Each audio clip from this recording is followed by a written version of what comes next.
For a century and a half, Colorado has sold the dream: clean air, stunning mountains, and a land of opportunity. But the dream has a dark side. The high peaks and deep valleys of the Rocky Mountains have a chilling way of holding on to their past. Not just the echoes of gold rush ghosts, but the brutal, documented sins of desperate men. Tonight, we pull back the veil on the 5 worst things to ever happen in the Centennial State. From the glittering, haunted halls of the hotel that inspired The Shining, to the snow-covered trails of a man who committed the ultimate betrayal, turning his companions into his final meal. These are the true, gruesome stories the travel brochures don't mention. You're about to hear the terrifying truth of Colorado's darkest mysteries. If you love deep-dive horror history, tap that subscribe button and join us as we uncover the secrets beneath the Rockies.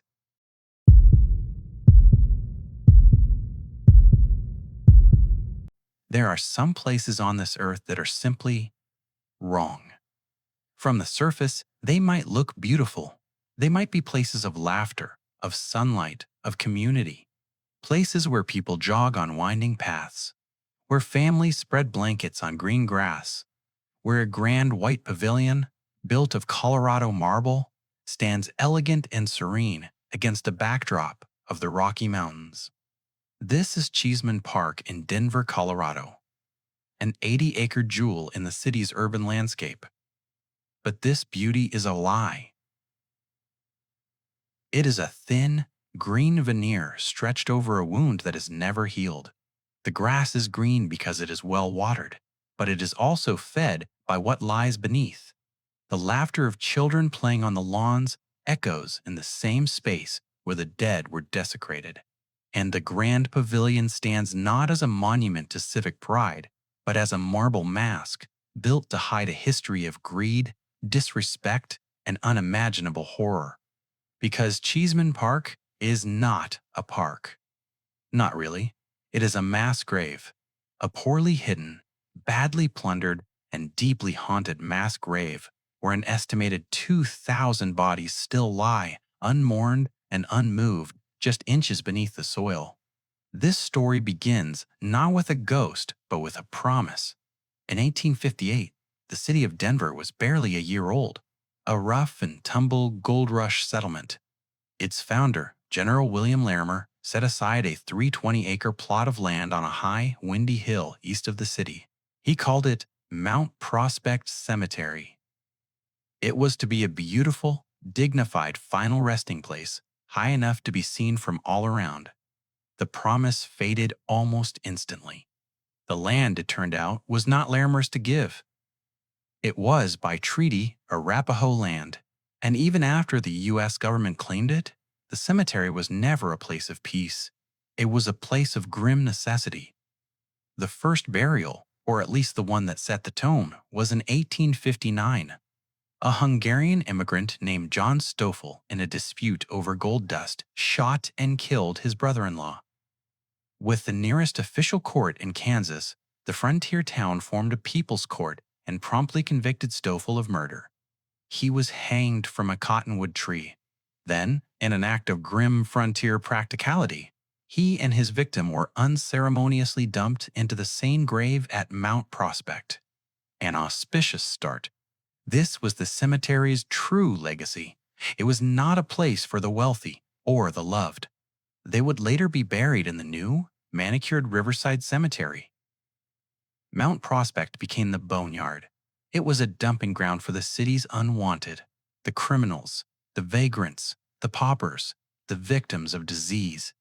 A handsome and popular gambler named Jack O'Neill was gunned down outside a saloon in 1860 and buried there. The cemetery soon earned a new, sarcastic nickname, Jack O'Neill's Ranch. The westernmost edge, the Pauper's Field, was known simply as Boot Hill. The land was unkempt. It was a desolate, wind-swept hill of cacti and sagebrush. A report in 1866 noted that a cabinet maker named John Wally, the aspiring undertaker, had done a terrible job of keeping records. Graves were unmarked. Headstones were toppled and vandalized. Prairie dogs burrowed in and out of the burial mounds. In a final act of indignity, cattle were often allowed to roam free, grazing among the dead. To make matters worse, a pest house was established just south of the cemetery's Jewish section. This was a quarantine hospital for smallpox victims. It was a place where the sick, the elderly, and the contagious were sent, effectively, to die. When they did, they were buried in the adjacent potter's field, often in mass graves. By the 1880s, the city of Denver was growing up.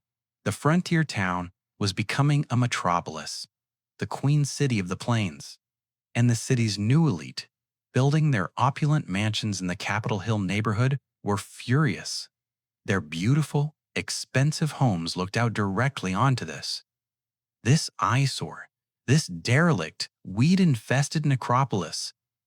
It was a blight, an embarrassment. And so, the city's powerful began to lobby. This land was too valuable for the dead. It should belong to the living. On January 25, 1890, the U.S. Congress authorized the city to vacate Mount Prospect and convert the land into a park. It would be named Congress Park. The city issued an ultimatum. Families were given 90 days to remove the remains of their loved ones. Those who could afford it, those who had families to claim them, were moved.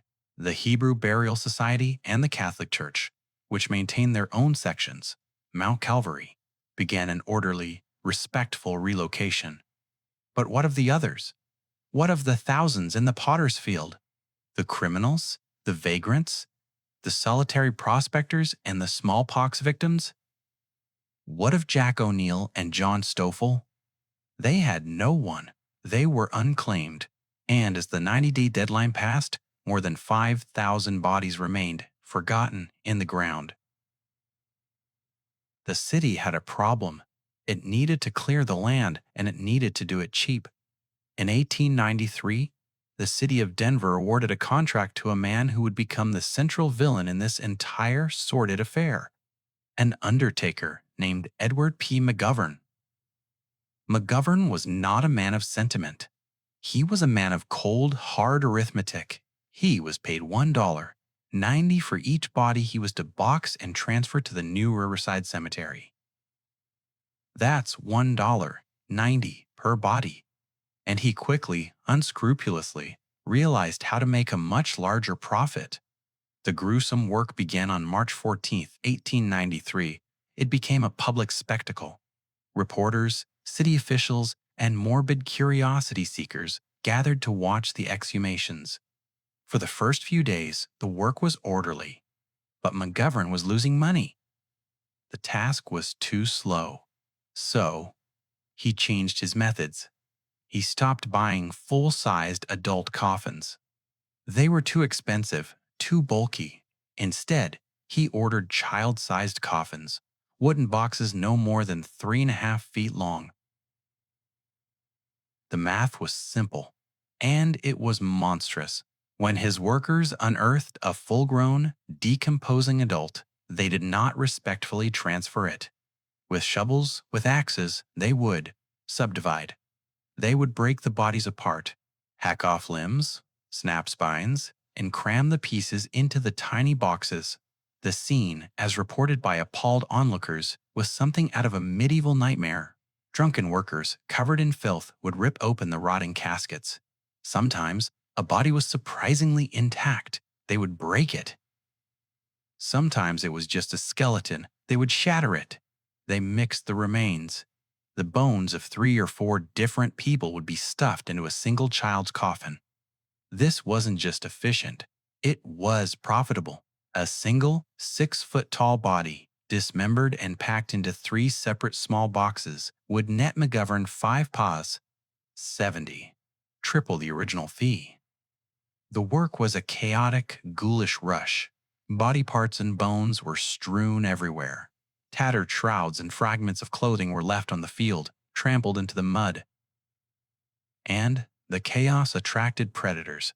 Souvenir hunters would swoop in, sifting through the open graves, looting the coffins for jewelry, for gold teeth, for anything of value. One of the gravediggers, a man named Jim Astor, was known to be one of these looters. The story goes that one evening, as he was bent over a coffin, pockets full of stolen trinkets, he felt an immense, icy weight land upon his shoulders. He felt a presence, an intelligence, crushing him. He dropped his shovel, ran from the cemetery screaming, and failed to return to work the next day. He knew what he had felt. It was the anger of the dead. The Denver Republican newspaper finally got wind of the full, horrific story. Their March 19, 1893 headline screamed, "The Work of Ghouls." The article described, in graphic detail, McGovern's practice of hacking up intact remains, the stench of decomposition hanging over the city, the open graves left to fester. The public was horrified. This scandal was immediate. The city, in a panic, fired McGovern and canceled the contract. But now, they had a new and even more horrifying problem. The field was a scene of total desolation. It was a battlefield of the dead. There were thousands of bodies still in the ground, and now there were hundreds more that had been dug up, partially dismembered, and left exposed in their shattered coffins. One grave was reportedly left with the casket lid shattered, a partly decomposed man staring, open-eyed, at the sky for 2 weeks. The city had no more money and no more will. The project was a catastrophic failure. So they made a decision that would seal the fate of Cheesman Park forever. They gave up. They ordered the workers to simply stop. They didn't rebury the open graves. They didn't fill the empty holes. They just stopped. In 1894, they began the park project. They brought in plows and graded the entire field, plowing under the remaining graves, the open caskets, the scattered bones, and all. For years, the land sat empty. Open graves remained, slowly filling with rainwater and weeds. It wasn't until 1902 that the city planted trees and shrubs, many of which were planted directly into the collapsed grave sites to hide the depressions in the earth. The land was a scarred, ugly secret, and it needed a mask. That mask came in 1907. A local tycoon, a deeply unpopular water and real estate baron named Walter S. Cheesman, had died. His family, eager to repair his reputation and ingratiate themselves with the city, donated $100,000 for a grand pavilion to be built in the center of the blighted park. In 1910, the Cheesman Memorial Pavilion was completed. Designed by Marian and Norton, it was a stunning neoclassical temple of white marble. The park was officially renamed Cheesman Park. And with that, the city's greatest act of desecration was successfully, beautifully covered up. The lie was complete. But the dead, do not forget. They were never meant to be parkgoers. They were meant to be at rest. And the estimated 2,000 who remain, they are still there. The hauntings at Cheesman Park are not the aggressive, jump-scare hauntings of a movie. They are pervasive. They are profound. They are, above all, unendingly sad. Almost immediately, as far back as 1893, residents in the new mansions that bordered the park began to report visitors, sad, confused-looking spirits dressed in old-fashioned or tattered clothes would be seen standing on their lawns. Some would knock on windows, or even on back doors, before vanishing. They were spirits of the displaced, seemingly lost, looking for a way home. Visitors to the park, especially at dusk, report an unshakable feeling, a profound, crushing melancholy that settles on them, for no discernible reason. They hear disembodied whispers, the sound of a woman weeping, or, most commonly, the distant, faint sound of children crying when no one is there. Paranormal investigators have captured countless EVPs, or electronic voice phenomena, when they ask, "Who is here?" The recorders, on playback, are filled with voices. "We're all here," says one. "Left," says another. "Help me," says a third. The land itself seems to hold the memory of the graves. In very dry weather or after a light dusting of snow, the grass browns or the snow melts in a specific rectangular pattern, revealing the outlines of the hundreds of coffins just below the surface. People who have laid a blanket on the grass to relax have reported standing up to find the clear, depressed outline of a human body in the fabric beside them, as if an invisible and very heavy person was lying right there. The land that became the Denver Botanic Gardens on the old Mount Calvary section is no different. It is, perhaps, even more active. The gardens were built directly on the old cemetery, and staff there have long known the land is haunted. They keep a logbook at the front desk for visitors and staff to record their paranormal experiences. The entries are chillingly consistent. The smell of cigar smoke in the Japanese garden when no one is smoking, the feeling of being followed. In the old Waring House, which now holds offices, staff report that a non-functional original intercom system will suddenly buzz to life. One visitor in the logbook wrote, "Outside the carriage house, I saw a mist swirling up from the raised garden bed, like a young child turning in a dance." When the Botanic Gardens built a new parking garage in 2008, the work was abruptly halted. The excavation had unearthed pioneer-era graves. The bodies were there, just as they had been left. The hauntings are not just in the park, they're in the culture. The famous 1980 horror film, The Changeling, was directly inspired by these events. The writer, Russell Hunter, claimed he moved into a house just north of the park in the 1960s and experienced terrifying phenomena: doors opening and closing, inexplicable cold spots, and violent crashing noises. He claimed he found a hidden journal from a man who had lived in the house, a man who had murdered his own child. The house in the movie is even called the Cheesman House. The past is not past in Cheesman Park, it is present. To this day, every time a new irrigation line is laid, every time a tree is planted, workers are braced for what they will find. In 2010, workers digging a trench for a new water line unearthed 4 complete skeletons, buried in the pioneer-era style. They were left just as McGovern had left them, until a shovel blade finally brought them to light. Cheesman Park is a beautiful place, but it is a beauty built on an act of profound violence. It is a monument to a city's ambition and its absolute, callous disregard for the dead. The joggers, the sunbathers, the families at play, they are all, in a very real sense, dancing on the graves of the forgotten. And the forgotten are still there. They are waiting, they are watching, and they are weeping. They are the permanent residents of the park. A lingering stain of sadness that no amount of green grass or white marble can ever cover up.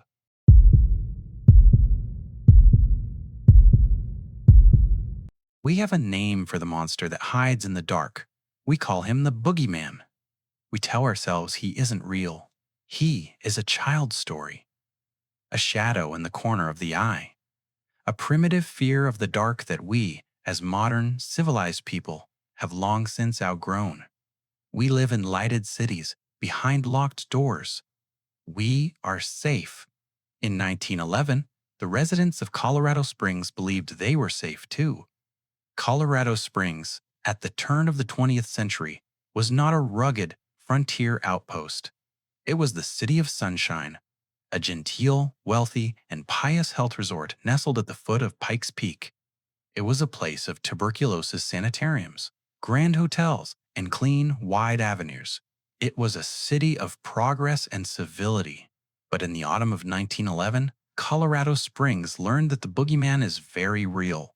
He is not a myth. He is a man who can walk into any home, on any street, and do the unspeakable.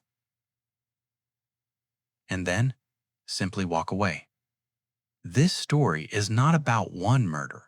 It is about a pattern, a ritual, and it begins on a quiet, respectable street at 124 North Weber Street.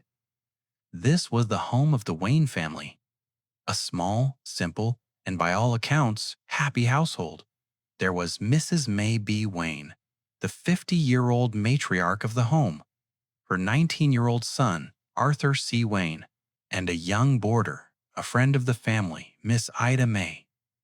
The man of the house, Mr. Spare, H. C. Wayne, was a railroad man who often worked late. On the night of September 19, 1911, Mr. Wayne returned home from his shift. The hour was late, and the house was dark, save for one detail that struck him as odd. A single kerosene lamp was left burning in the sitting room. It cast long, flickering shadows down the hallway. He called out. There was no answer. He walked through the silent house. He went to his wife's bedroom. What he saw in the dim yellow lamplight would shatter his world. May Wayne was in her bed, but she was not sleeping. She had been murdered. Her skull had been crushed by a blow of unimaginable force. The weapon, the police would later determine, was an axe, and in a final, chilling act of either shame or ritual, the killer had pulled the bedsheets up, covering her face. Mr. Wayne, in a state of shock, stumbled to his son's room. He found Arthur. The same scene of butchery, the same terrible, crushing blows to the head, the same final, quiet act of concealment. The 19-year-old boy's face was also covered. In the third bedroom, they found Ida May. She had met the same fate, killed in her sleep with the same brutal efficiency. Her face, like the others, was hidden from the world. The police were stunned. This was not a crime Colorado Springs was familiar with. This was not a saloon fight or a robbery gone wrong. This was a slaughter. There was no motive. The house had not been robbed, money was left untouched. The women had not been sexually assaulted. This was murder for its own sake. It was an act of pure, distilled malice. The investigation was immediate and frantic. In the bathroom, they found the murder weapon. It was the family's own axe, which had been kept in the backyard. The killer had found it, brought it inside, and then, after committing 3 murders, he had taken the time to do something that chilled detectives to the bone. He had washed the axe. In the bathroom sink, he had calmly rinsed his victim's blood from the blade, dried it, and left it leaning against the wall. He had worked in the light of a single lamp, which he left burning. He had moved through the house with a ghost silence. And then he had vanished. The city was in shock, but a frightened public needs a suspect, and the police quickly found one, a man named Andrew J. Blixt. Blixt was a former boarder at the Waynes' home. He had also, it was discovered, boarded at a home directly next door to the Wayne residence. He was a known quantity, a little strange perhaps, but he fit the profile of a disgruntled tenant. It had to be him. It was a crime of passion, a personal vendetta. That was the only thing that made sense. The police arrested Blixt, but their case fell apart almost immediately. Andrew Blixt had an ironclad alibi. On the night of the murders, he had been miles away in the town of Salida, working. He couldn't have done it. The city and the police were back at square one. The murders were a terrifying, unexplainable one-time event, a horrible anomaly. They tried to move on. They tried to forget. And for 1 month, the city held its breath. Then, on October 19th, exactly 1 month after the Wayne murders, the boogeyman returned. This time, the house was at 730 North Custer Avenue, over 2 miles away. This was the home of the Burnham family. There was Alice C. Burnham, the 42-year-old wife and mother, her 12-year-old daughter, Nellie, and a 24-year-old boarder who was staying with the family, Mrs. May P. Smith. Once again, the man of the house, F.C. Burnham, was away. Once again, a silent predator, under the cover of darkness, slipped into a home full of sleeping women and children. The next morning, Mr. Burnham returned to his home. He found a scene that was a carbon copy of the nightmare on North Weber Street. his wife, Alice, his daughter, Nellie, his guest, May Smith. All of them were in their beds. All of them had been murdered with an axe. All of them had had their skulls crushed by a force that spoke of a chilling, detached strength. And just like before, the killer had performed his rituals. The murder weapon was the Burnhams' own axe, taken from their woodshed, and once again, it had been carefully washed in the bathroom and left behind. And, just like before, the killer had pulled the bedclothes up, gently, almost tenderly, covering the faces of his victims. But this time, there was a new, horrifying detail, a new step in the ritual. Every single mirror in the house had been covered. In the bedrooms, in the hallways, in the parlor, any reflective surface had been systematically draped with a sheet, a towel, or a piece of cloth. With this one act, the killer's profile changed completely. This was not a disgruntled boarder. This was not a robbery. This was not a crime of passion. This was a fiend, a human fiend, as the newspapers began to call him. The city of Colorado Springs dissolved into a state of mass hysteria. The city of sunshine was now a city of shadows, a prisoner of its own terror. No one was safe. If two separate, random families could be slaughtered in their beds, then any family could. Gun stores and hardware shops sold out of weapons, ammunition, and, most of all, new locks for their doors. Families huddled together in a single room to sleep. The father sitting awake all night, a shotgun across his lap. Vigilante groups and citizen patrols roamed the streets, seeing a suspect in every shadow, in the face of every stranger. The police were helpless. They were chasing a ghost. They had no motive. They had no suspect. They had no leads. All they had were the killer's chilling signatures, the washed axe, the covered faces, and the covered mirrors. And that last detail, the mirrors, that is what drove the city mad with speculation. What did it mean? Psychologists, both amateur and professional, flooded the newspapers with theories. Perhaps the killer was superstitious.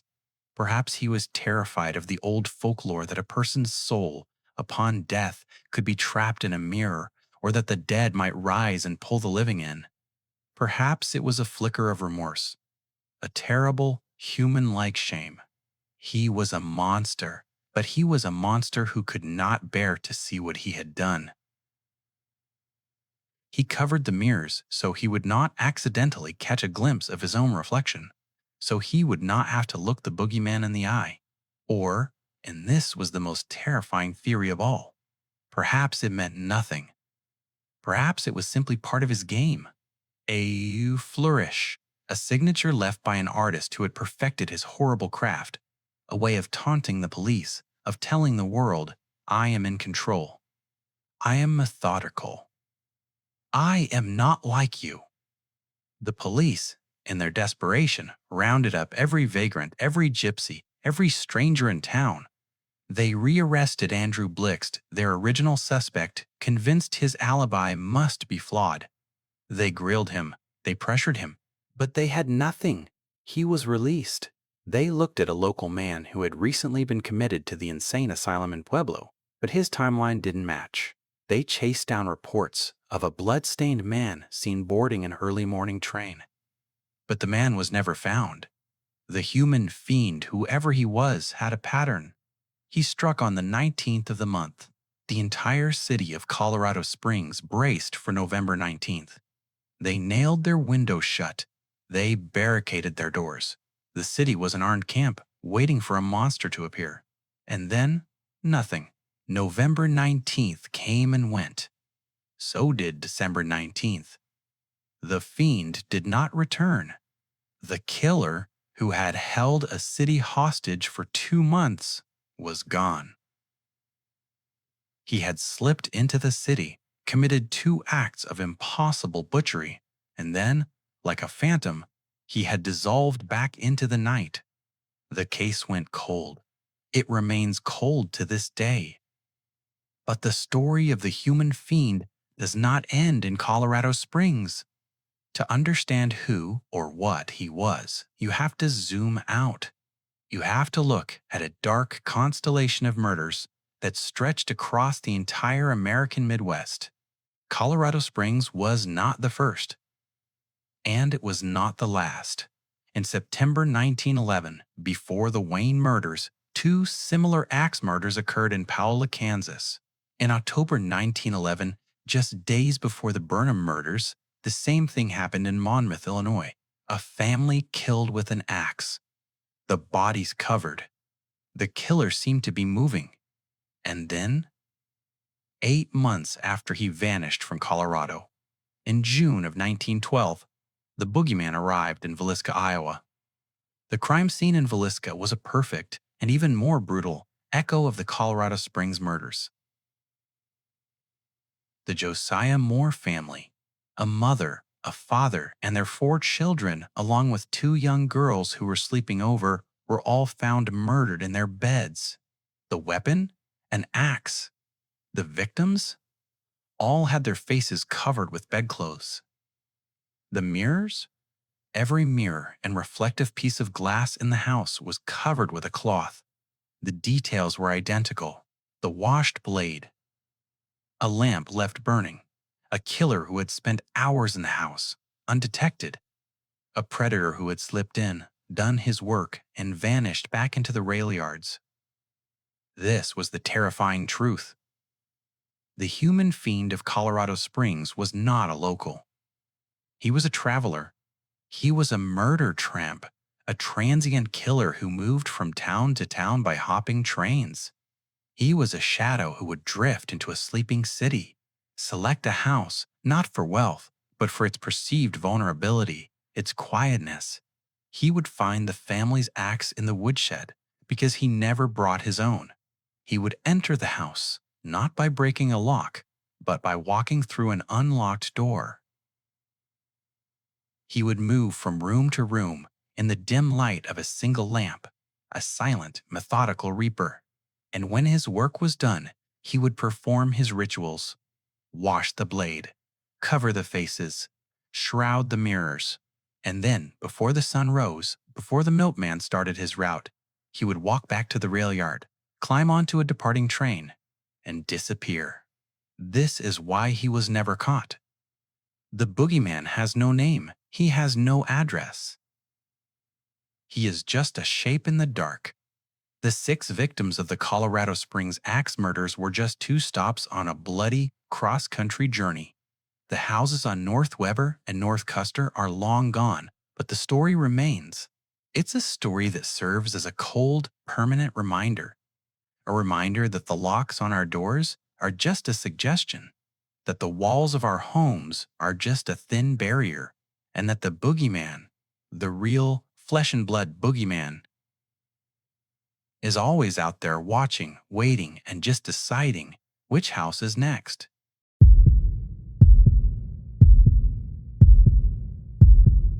Every state, every city, every town has a place the locals warn you about. A back road, a twisted ribbon of asphalt that cuts through the dark where the rules of the civilized world seem to dissolve. A road where your car radio cuts out and the air goes still, and you know, deep in the pit of your stomach, that you are not alone. In Colorado, that place is Riverdale Road. It's an 11-mile stretch of 2-lane pavement winding through Adams County, north of Denver, near the suburb of Thornton. By day, it's just a lonely route bordered by fields, farms, and sparse woods. But by night, it becomes a corridor of pure dread. It is, by common consensus among those who live near it, the most haunted road in Colorado, a magnet for tragedy, a collector of souls, and a place where the veil between the living and the dead is so thin you can reach out and touch the other side. The stories of Riverdale Road are not just one legend. They are a tapestry woven from tragedy, murder, suicide, and pure spectral malevolence. If you are foolish enough to drive it late at night, the first place you will look for is the ruin. They call it the Gates of Hell. The legend of the Gates of Hell is the foundational nightmare of the road. The story takes place at the northern end, near where the road dips into a grove of cottonwood trees. Here, decades ago. The exact time is always misty in a true campfire tale. There stood a grand, imposing mansion. It belonged to a wealthy patriarch, a man whose mind eventually frayed into madness. In a horrifying final psychotic break, the man locked every door and window, trapping his entire family inside. His wife, his children, and perhaps servants. The accounts vary, but the victim count is always high. He then set the mansion ablaze. As the house burned, he stood outside, watching his family perish in the heat and smoke, listening to their final, agonizing screams. Once the mansion was reduced to ash and the screams had died, he calmly walked back into the ruins to join his family. Today, nothing remains of the house except the blackened stone foundations and a massive, crumbling set of wrought iron gates that are forever locked. The gates of hell. Visitors claim that if you approach these ruins late at night, you can still smell the smoke. You can hear the sounds of a family crying, the faint, desperate pleas of children trapped in a final, agonizing moment. Some say if you drive up to the gates and flash your high beams 3 times, you will see shadows moving frantically behind the iron bars. They are trapped, forever reliving their final minutes, and their suffering has stained the very soil. But the gates of hell are only the beginning. The road itself is haunted by the victims of countless other, unrelated tragedies. One of the most persistent and detailed legends is that of the Lady in White. She is said to be the spirit of a young jogger or a bride, depending on the variant, who was struck and killed on the roadside or perhaps even murdered, her body left in the ditch. Story is tied to a specific area of the road, a particularly dark and desolate section where the trees arch overhead. The Lady in White appears suddenly, without warning. She is often seen standing on the shoulder, wearing a flowing, old-fashioned white dress that seems to glow in the darkness. She is sometimes seen wandering down the center line, staring blankly ahead. Drivers who have encountered her describe a profound sense of cold that washes over their car, even with the windows rolled up. The encounters are never violent, but they are terrifyingly real. Drivers swerve to avoid hitting her, only to realize the moment they pass that she has vanished. Others have seen her standing silently by their passenger side window as they drive past, her face pressed against the glass. She is eternally lost, forever trying to finish a journey that ended violently on that cold asphalt. If you escape the Lady in White, you may then encounter the Ghost Racer. This is a distinctly modern nightmare, a legend born of speed and aggression. The Ghost Racer appears as an old muscle car, sometimes a black Camaro, sometimes a stripped-down Charger that materializes seemingly out of nowhere, right on your bumper. Its headlights are blinding, aggressive, and its engine roars with a demonic challenge. The ghost car will tailgate you relentlessly, flashing its lights, pushing you to go faster. It wants to race. The legend is that the driver is the spirit of a street racer who died in a fiery wreck on that very road, forever seeking one last, deadly challenge.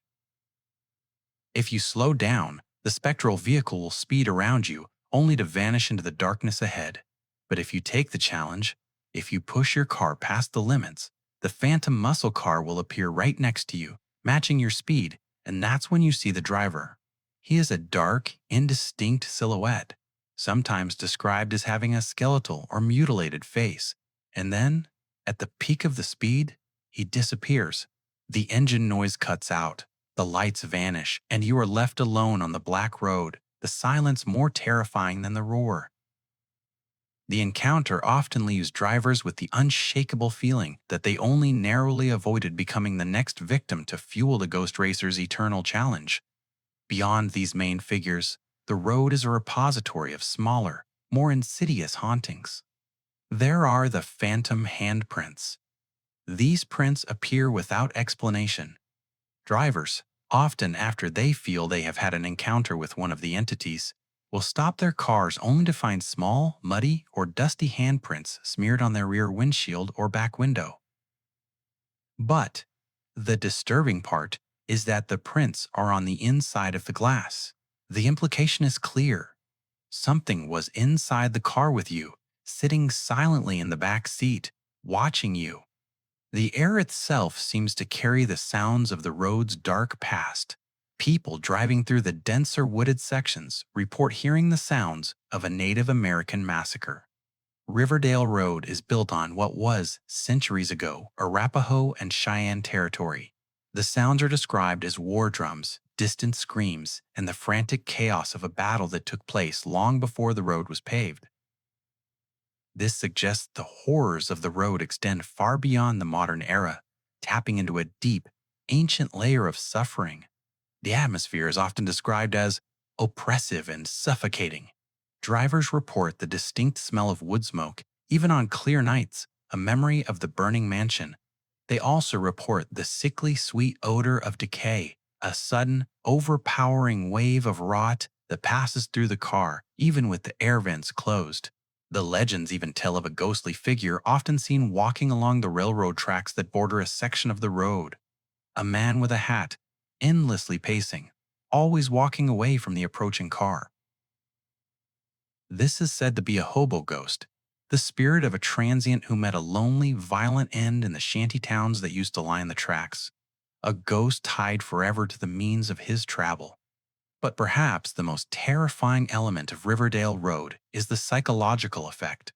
People driving the road often report sudden and inexplicable malfunctions of their vehicles. Headlights flicker and die. Engines stall without reason. Cell phones lose all service. The radio, no matter the station, suddenly hisses with white noise, and within that static, some claim they can hear clear, disembodied whispers, too faint to be understood, but too close to be ignored. This is the road's way of trapping you. You are isolated. You are alone. And if your car stalls, you are forced to wait. Stranded in the dark, where the lady in white might finally finish her jog right beside you, and where the echoes of the mansion's final screams can be heard in the silence. Riverdale Road is more than a haunted spot. It is a convergence point. Every tragic accident, every desperate suicide, every cold-blooded crime that has occurred in its long, dark history seems to have left a residual echo, a psychic scar on the land. It's a road that doesn't just pass through the landscape. It passes through time, and it passes through the veil. For those in the know, the warning is simple, timeless, and deadly. Avoid Riverdale Road after dark. The price of curiosity is far too high, because once you drive it, you are not just a traveler. You are a captive. And you will never look at a dark, empty road the same way again.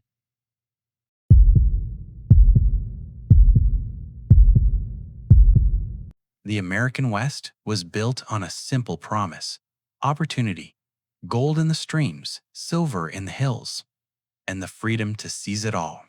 It was a promise of a new life, a grand adventure. But the mountains of Colorado were not forgiving. They had a way of stripping a man down, layer by layer, stripping away his wealth, his hope, his sanity, and sometimes his very humanity. This is the story of Alferd Packer, the only American ever formally convicted of cannibalism-related charges. A name that, in Colorado, is synonymous with desperation, betrayal, and a horror so profound it earned him the chilling title, the Colorado Cannibal. Alferd G. Packer was born in Pennsylvania in 1842. He was a restless, sickly man, prone to epileptic seizures that led to his discharge from the Union Army twice during the Civil War. He was, by all accounts, a nobody, a failed shoemaker, a petty thief, and a drifter. He had the get-rich-quick disease that swept the nation, drawing him west in search of a gold fortune that would legitimize his life. In 1873, he joined the ragtag group of 20 prospectors in Utah, all eager to reach the new gold strikes in the San Juan Mountains of Colorado Territory. Packer, with his tall tales and dubious claims, convinced a subset of these men that he was a guide, promising a direct, secret route. He was a self-proclaimed expert, leading a group of sheep to the slaughter. By late January 1874, the larger party was starving, frozen, and demoralized. They staggered into the winter camp of the Ute chief Eerie, near present-day Montrose. The Ute people, against their own wisdom, showed the white men boundless charity, offering food and shelter. Chief Eerie, a wise man who knew the mountain's wrath, issued a grave warning. Do not go into the mountains. Stay here until spring. To venture out now is to die. Most of the party listened, but 5 men, spurred by impatience and greed, refused. They decided to trust Alferd Packer, the man who claimed to know a shortcut, a route that would save them weeks and deliver them to riches before anyone else. The men who followed Packer into the frozen wilderness were Israel Swan, the oldest, rumored to be carrying several $1,000s in cash; James Humphrey, a respected miner who carried the group's best rifle; Frank Miller, a German butcher by trade, an ironic detail that would later haunt the case; George Noon, a young boy, only a teenager, heading west for adventure; Shannon Wilson Bell, a red-haired, outspoken man who quickly came to distrust Packer. On February 9, 1874, the 6 men, scantily clad, critically short on rations, and with no snowshoes for the immense drifts, turned their backs on the safety of Chief Eerie's camp and plunged into the merciless San Juans. They vanished. For 66 days, the mountains held them. 66 days of howling blizzards, temperatures plunging far below zero, and the creeping, agonizing torture of starvation. The men quickly lost the trail. They became disoriented. They were reduced to boiling and eating their moccasins, chewing on tree bark, and subsisting on a few frozen rosebuds. Then, on April 16, 1874, the mountains coughed up one survivor. Alferd Packer stumbled into the Los Pinos Indian Agency near Saguache, Colorado. He was a spectral vision. Haggard, worn, but surprisingly well-fed. His clothing was tattered, but he looked too hardy for a man who had survived 2 months of unimaginable starvation. He carried a Winchester rifle that belonged to James Humphrey, a skinning knife belonging to another man, and a surprisingly large amount of cash. His initial story was simple. He'd become separated from his party during a blizzard. He survived by eating rabbits and rosebuds. The others were simply lost. But the story didn't hold up. The men at the agency, who knew starvation when they saw it, were immediately suspicious of Packer's physique and his sudden prosperity. He was spending money freely at the local saloon, buying rounds of drinks, and flashing a $70 horse. Where did a starving man get a $70 horse? When confronted by Indian agent Charles Adams and a few members of the original Utah party, Packer's composure began to crack. He admitted to a dark, terrible truth. He confessed that they had run out of food, and in a moment of terrifying, tearful honesty, he uttered the words that would follow him for the rest of his life.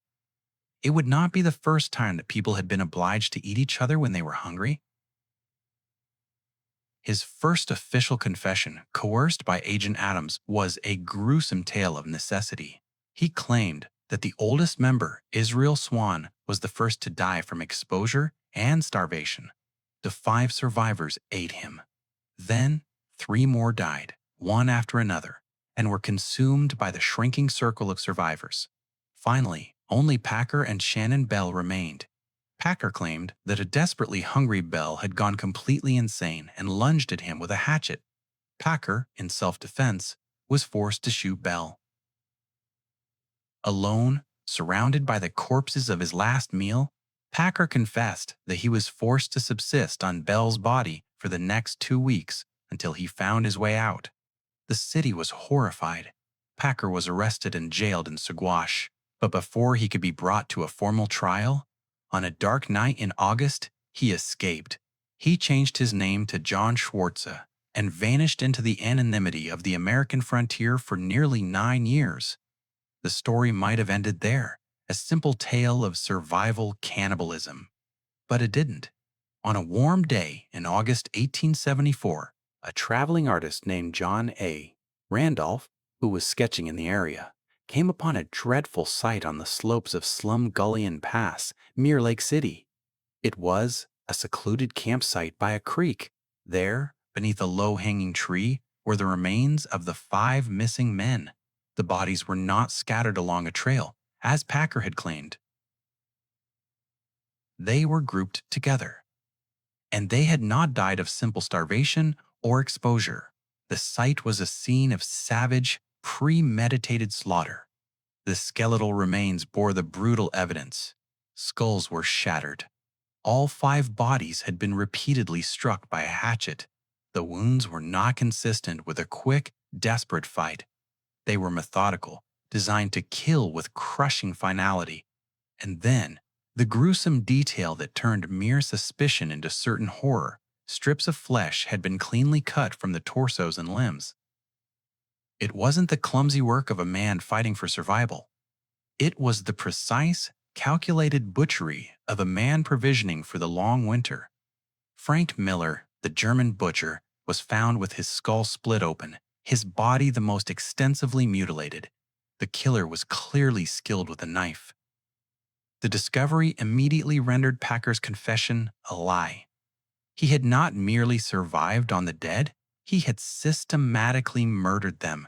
9 years later, in 1883, Packer was finally tracked down and arrested in Wyoming after one of the original Utah prospectors, Frenchy Cabazon, recognized his high, squeaky laugh in a saloon. Brought back to Lake City for trial, Packer offered his second and most famous confession. This version was an even more elaborate self-defense narrative. In this telling, he claimed that he had gone out searching for the trail. When he returned, he found a scene of carnage. Shannon Bell, completely insane from hunger, had murdered the other 4 with a hatchet and was actively boiling their flesh over the campfire. When Packer approached, Bell charged him with the hatchet raised.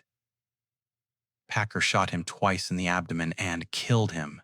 He was the victim. He was the hero. He was the one who stopped the murder, and then only resorted to cannibalism out of absolute dire necessity. But the jury did not believe him. The visual evidence of the crime scene, the grouping of the bodies, the nature of the wounds, the methodical butchery spoke louder than any confession. In 1883, Alferd Packer was found guilty of premeditated murder. The pronouncement by Judge M.M. B. Gary became the stuff of legend. Though the famous quote involving the 7 Democrats is likely apocryphal, the official sentence was chilling enough.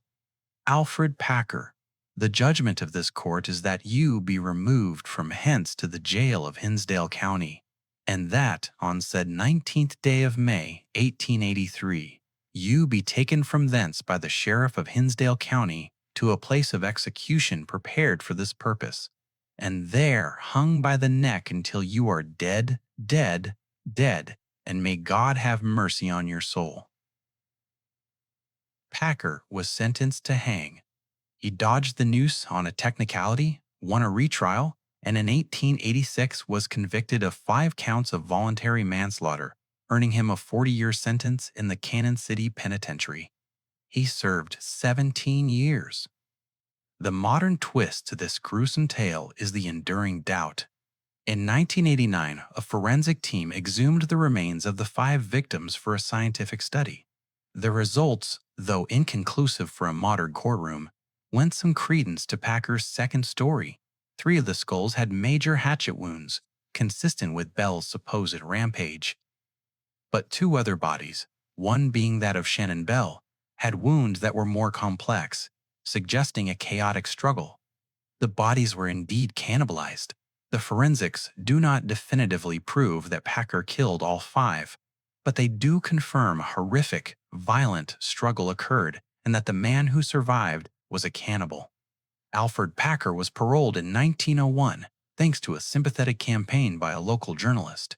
He moved to Littleton, Colorado, where he worked as a guard for the Denver Post and, ironically, maintained a quiet life, reportedly even becoming a vegetarian.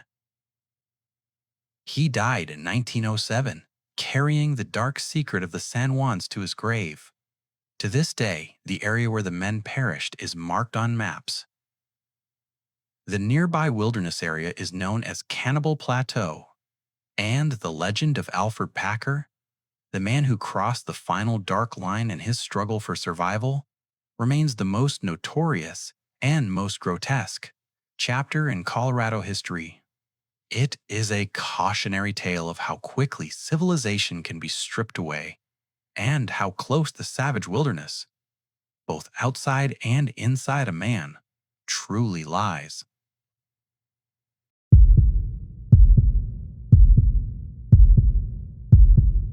The mountains of Colorado rise up, unforgiving and sublime, against the blue expanse of the sky, and nestled high in the Estes Valley, a jewel box against a backdrop of raw, terrifying wilderness, sits a monument to impossible ambition, American ingenuity, and the deepest, most pervasive kind of dread. This is the Stanley Hotel, a colonial revival masterpiece, a beacon of Edwardian elegance, and, for more than a century, a documented playground for the dead. It is not just a haunted hotel. It is the ultimate, perfect haunted hotel. It is the place that gave the world The Shining. The story of the Stanley Hotel begins not with a ghost, but with a necessity. The year was 1903. Freeland Oscar Stanley, a brilliant inventor and the co-founder of the Stanley Motor Carriage Company, the famous Stanley steamer, arrived in Colorado. He was not there for gold. He was there to die. Stanley was suffering from a life-threatening case of tuberculosis, and the best treatment available was the clean, crisp, dry air of the Rocky Mountains. He settled in Estes Park, and miraculously, the air worked. He didn't just survive, he thrived. His health returned completely. Overjoyed and grateful, Stanley vowed to give the town a gift.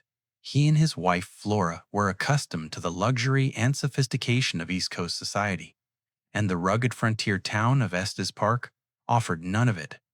So, Freeland Stanley decided to build a place that would bring the grandeur of the East into the wild heart of the West. In 1909, the Stanley Hotel opened its doors. It was a marvel, one of the first hotels in the world to be fully electrified, complete with elevators, ensuite bathrooms, telephones, and a fleet of Stanley steamer automobiles to ferry guests up the mountain. It was an extravagant, isolated palace built on sheer will and innovation. But the mountain has its own will, and the moment the hotel opened, the spirits began to check in. Freeland and Flora Stanley themselves are said to be the most persistent and perhaps the most benevolent ghosts. F.O. Stanley, a man of order and enterprise, is often seen near the billiard room and the front desk. Guests and staff have reported his apparition standing over the pool table, watching the game, perhaps checking to ensure all is running smoothly. A favorite spectral prank attributed to him involves lights flickering or objects mysteriously moving in the front office, as if the old engineer is still tinkering with the wiring. His wife, Flora Stanley, is known for her love of music. F.O. gifted her a beautiful Steinway grand piano in the hotel's music room, and she played it constantly. To this day, when the music room is locked, empty, and silent, guests in the adjacent rooms or the main lobby will sometimes hear the faint, clear sound of a piano playing classical music. A melody will stop abruptly, and the room will return to silence, confirming that Flora is still performing her nightly recital. These are the founders, the happy ghosts, returning to the place they loved best. But the Stanley Hotel is vast, its history long, and not all of its residents are happy. The most famous, most sought after, and most thoroughly haunted room in the entire hotel is room 217. This room holds the dark heart of the Stanley Hotel's legend, a tale that predates Stephen King's visit and involves the hotel's first recorded tragedy. In 1911, 2 years after the hotel opened, a massive storm knocked out the electricity. The head chambermaid, Elizabeth Wilson, was making her rounds, lighting the auxiliary acetylene gas lamps with a candle. As she entered room 27, an unknown gas leak in the room ignited. The resulting explosion was massive, rocking the hotel. Elizabeth Wilson was blown clear through the floor into the McGregor dining room below. Incredibly, Ms. Wilson survived, suffering only 2 broken ankles. FOO. Stanley, true to his word, covered all her medical expenses and ensured she had a job for life.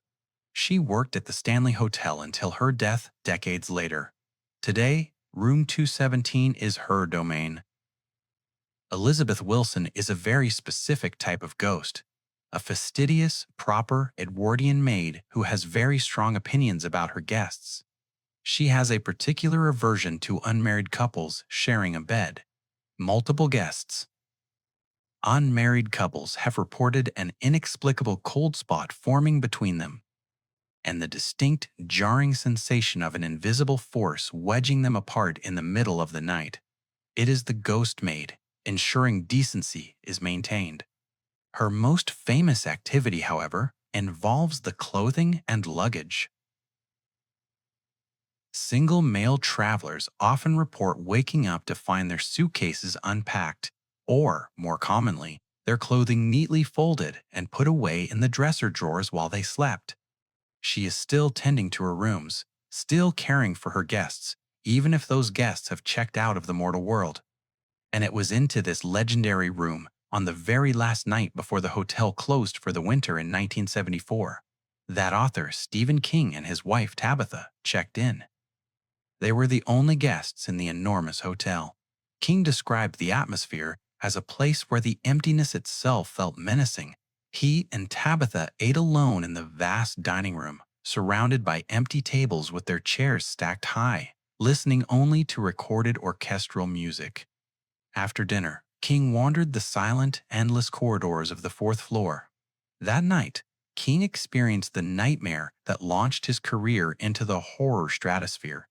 He dreamt he saw his young son, Danny, running through the hotel halls, looking back over his shoulder, eyes wide, screaming, being chased by a predatory, coiling fire hose. He woke with a violent jolt, sweating, the entire plot of his next novel, The Shining, fully formed in his mind. Though the film version famously used room 237 and a different hotel exterior, the true spirit of the Overlook Hotel, the suffocating atmosphere of a grand structure consumed by the evil it was built on, was born in room 217 of the Stanley Hotel. Beyond the founders and the legendary maid, the Stanley Hotel's most active area is its notorious 4th floor. Originally, this entire floor was used as the servants' quarters and an open attic, and it is here that the hotel's most disturbing energies converge. The 4th floor is primarily haunted by spectral children. Guests constantly report the sound of giggling, small footsteps running down the long, empty hallways, and the sound of children playing at all hours of the night. If guests look, they find nothing. These are often described as residual hauntings. The echoes of children who stayed here long ago, whose joyful energy became permanently imprinted on the floorboards.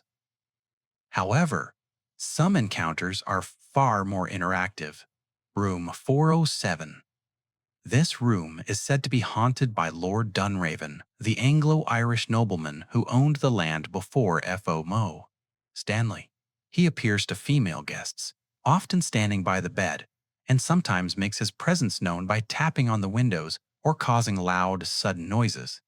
Guests have reported feeling an icy hand caress their cheek or a cold weight settling onto the foot of the bed. Room 428. The spirit in this room is often described as a friendly cowboy who has been seen by multiple guests, sometimes sitting on the bed. Though generally polite, this spirit is known to cause objects to fall and to move furniture. But the creepiest detail is the reports of phantom footsteps coming from the ceiling, even though room 428 is the highest room on that wing. The sheer volume of sightings and encounters has led many paranormal investigators to hypothesize that the grand staircase in the main lobby acts as a spiritual conduit, a kind of portal or vortex, allowing spirits to pass freely between the hotel's floors. Many photographs taken of the staircase have captured blurry, translucent figures, often appearing in old-fashioned clothing, ascending or descending the stairs. The lower levels and the detached buildings hold their own horrors. The concert hall, a grand venue built after the main hotel, is considered one of the most haunted structures on the property. It is home to Lucy, a spirit often associated with the basement area who is said to be the ghost of a runaway or a former employee. Guests visiting the concert hall report feeling their clothes tugged, seeing unexplained shadow figures, and hearing disembodied voices or full conversations, often from decades past, echoing through the empty auditorium. And the basement, the utilitarian, earthen-floored underbelly of the hotel, is a terrifying labyrinth of stone walls and old machinery. It is the perfect stage for the classic cellar horrors, full of cold spots, unexplained growls, and the profound, certain feeling of being watched by something ancient and malevolent. The Stanley Hotel stands today, a century later, embracing its dark legacy. The ghosts aren't just a part of the history, they are the main attraction. The hotel plays The Shining on a continuous loop on one of its television channels. It has a hedge maze, built purely in tribute to the film, and offers popular ghost tours day and night. The Stanley is a place where the veil is not merely thin, it's practically transparent. A place built on a mountain's will, a man's ambition, and a disaster that opened the doors to something beyond this world. It is the Overlook, made real, waiting for its next permanent resident to check in, and perhaps never check out.